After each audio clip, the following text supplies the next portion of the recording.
in November, Luka missed 5 games with what the Mavericks announced was a right wrist sprain. That injury classification was not entirely true, being reported.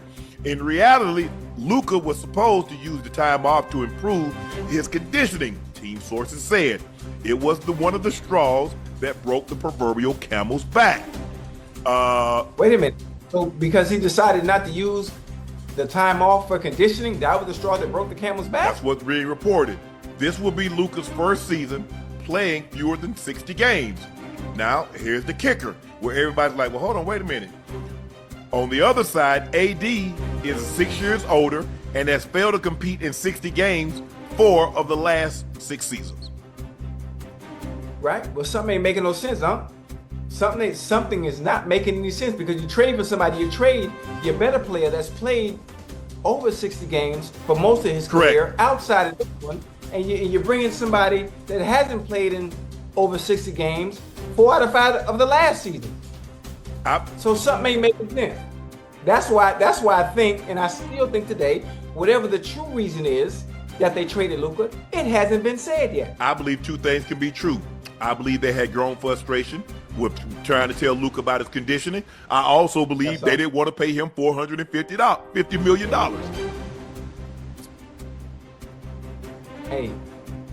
Hey, Unc.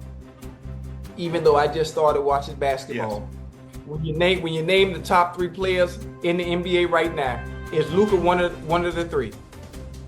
When he's at his best, yes. Case closed. But let me ask you a question. Let's just say for the sake of argument. Let me ask you a question. Let's just say for the sake of argument. Talk to me. Coach Belichick, he resigns. Yes, sir. Tom Brady's in year 5. He's already won 3 Super Bowls, but he resigns. Andy Reid, after last year, said, you know what, I'm good. You don't think people was going like, well, hold on, why? You still got a guy that's in his prime? What's really going on? Right. And I think the thing for me, my attention, I got like, hold on. You mean to tell me Rick Carlisle has a guy that's 23 years of age and he don't want a contract extension? He'd rather go coach Indiana?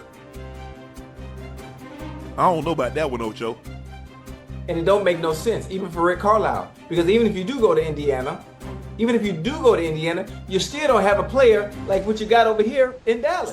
Especially at that. Now, as a coach, you notice, whether it be football for Andy Reid, he had Donovan McNabb. Yes. He never had a Patrick Mahomes, though. Players like this come around every so often, especially one as special as Luka. Yeah. You don't leave and go somewhere else because of problems with conditioning. Things that can actually be fixed, especially when the product itself, when it touches the court, it gives you that kind of goddamn production. But they don't. But see, you said it can be fixed. They were wanting him to fix it, and he wasn't fixing it. That's the thing. Ocho, what happens if the team says, Ocho, we want you to be here on camp. We want you to, hey, at some point in time, they're going to get tired of telling you. Now, let's just fast forward right quick to Aaron Rodgers. What did Aaron Rodgers say this year? He said at the beginning of the season, if we don't get this thing right, we're all going to be out of here. Joe Douglas is gone. Robert Saleh is gone. Nathaniel Hackett is gone. Aaron Rodgers is gone. They're looking at it like, hold on, if we don't get this thing right with Luka, we all going to be up out of here. Can I ask you a question? When it comes to the game of basketball, basketball, when it comes to any sport, it's all about what? It's about your superstars. Your superstars, and they have to do what consistently? Outside of updating your resume, you have to perform. Yes. You have to perform. At any point in Luka's career, have his number decreased? No. What we argue? Look. What are we talking about? Ocho. Conditioning, too fat, too slow. But see, here's the thing. The numbers have remained the same, and he's been consistent. I get that. But everybody keeps saying, do this, do this. That's easy to say when it's not your $450 million. See, it's easy to say, I would do this. It's not your money. People leave a restaurant and don't go back when they don't get good service on a $60 tab. What you gonna do when you got $400 million and that money is fully guaranteed? Because a lot of times, if you get a bad meal, Ocho, they'll say, you know what, Mr. Johnson, we're going to take this off. Yeah. This one's on us. When you sign a $400 million contract, players ain't giving you ish back. The one thing, players are played based on performance on the hardwood. Yes. On the hardwood. His performance has always been elite. Yes. It's always I agree. The cream of the crop. He's always been top of the list in almost every statistical category. So you're not going to, okay, you can say it because they actually did it. You're not going to tell me, that's why I'm not a GM.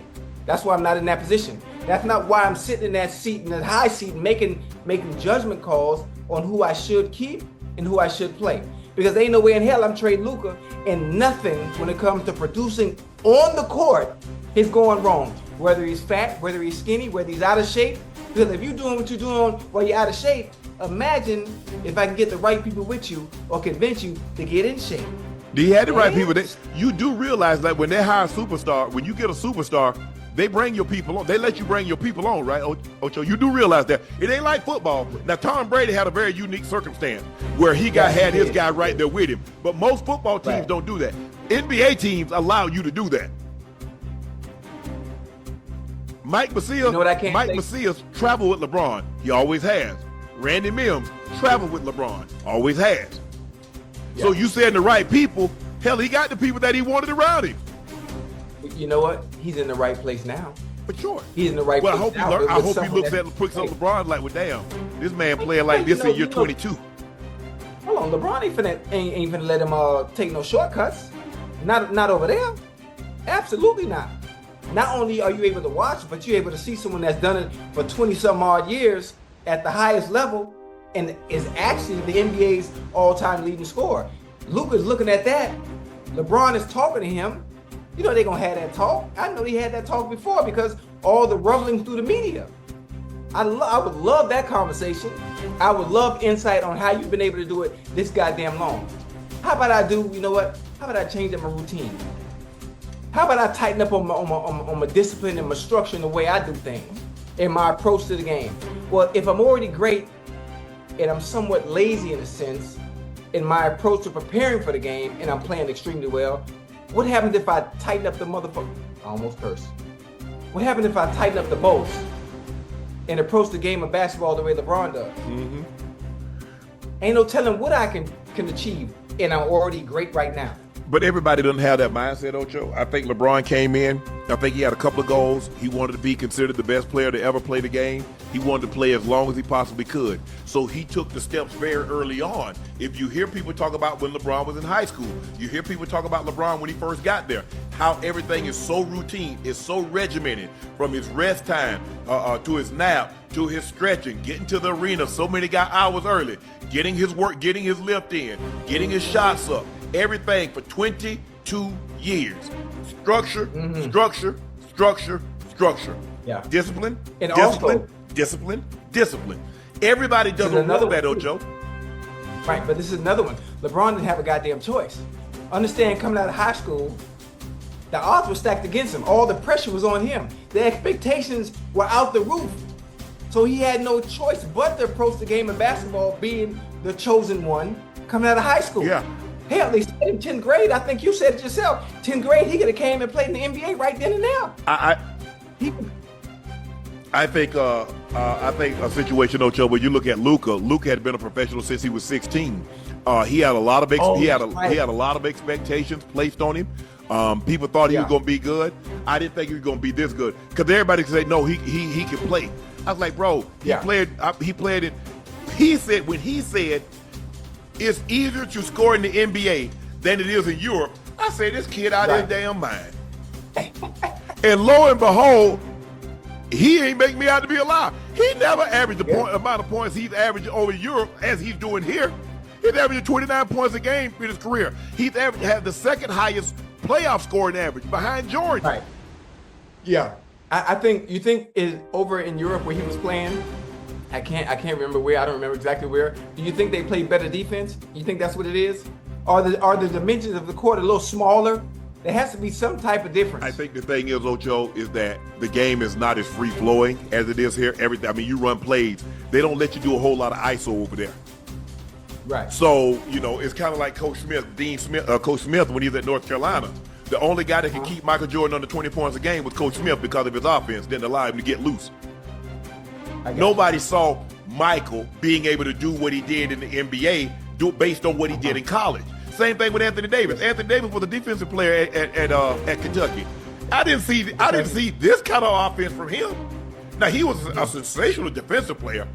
I'm surprised he doesn't have a defensive player of the year already, considering the way he can slide, the way he can challenge at multiple positions, guard multiple positions, tremendous in the pick and roll, weak side help. I'm surprised he doesn't have one already, but it's his offense that's been most impressive.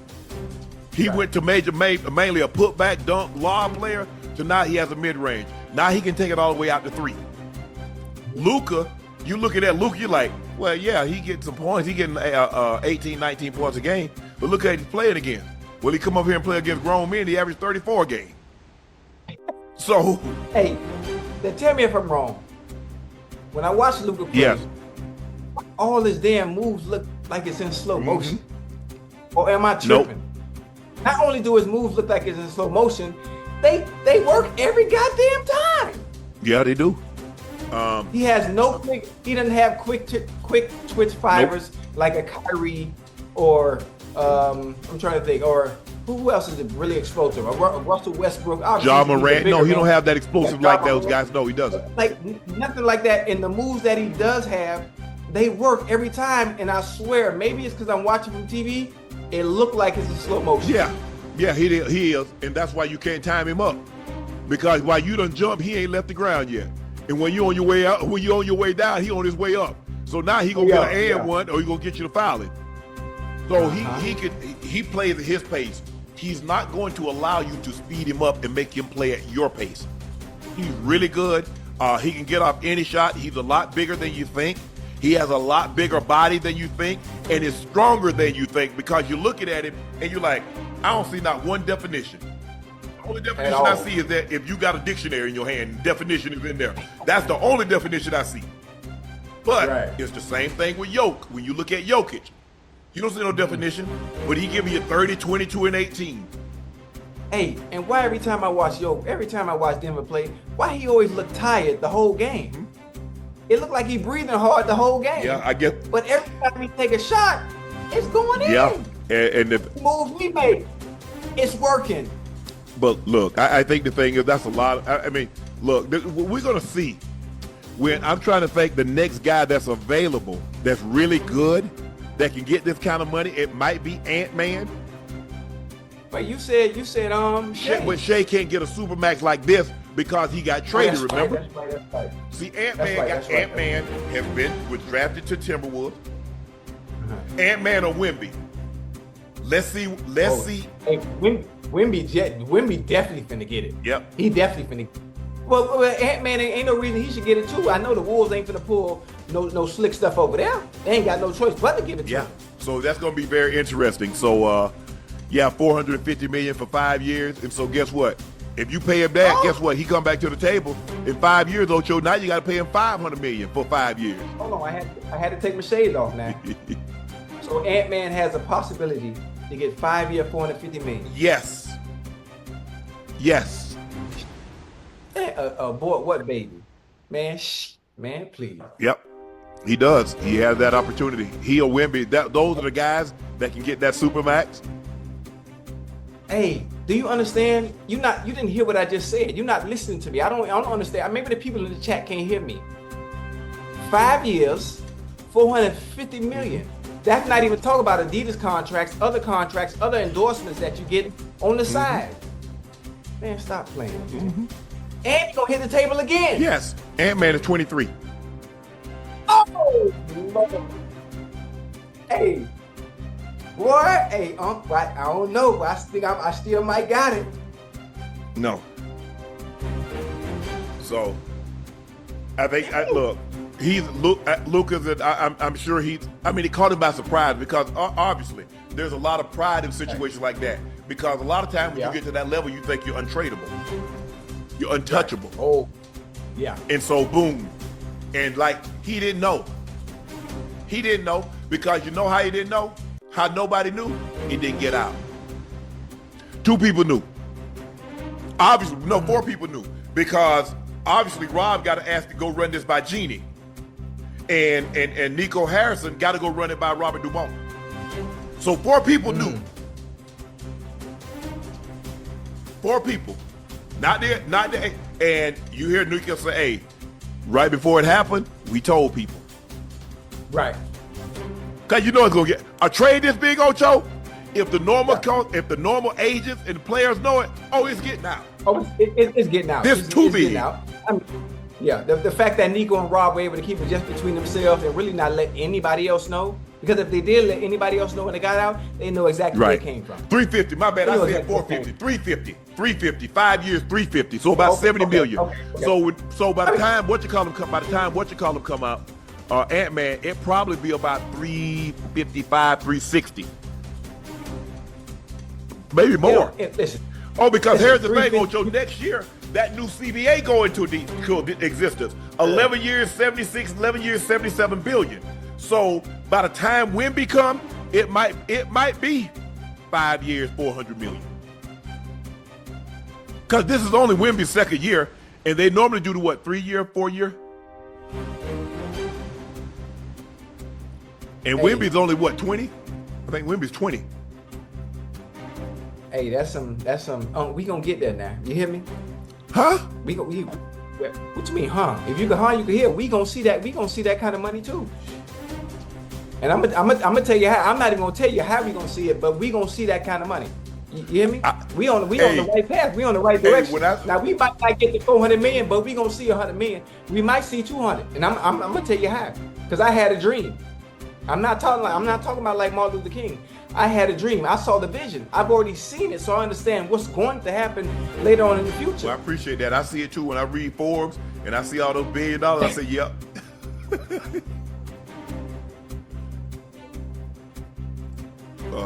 Okay.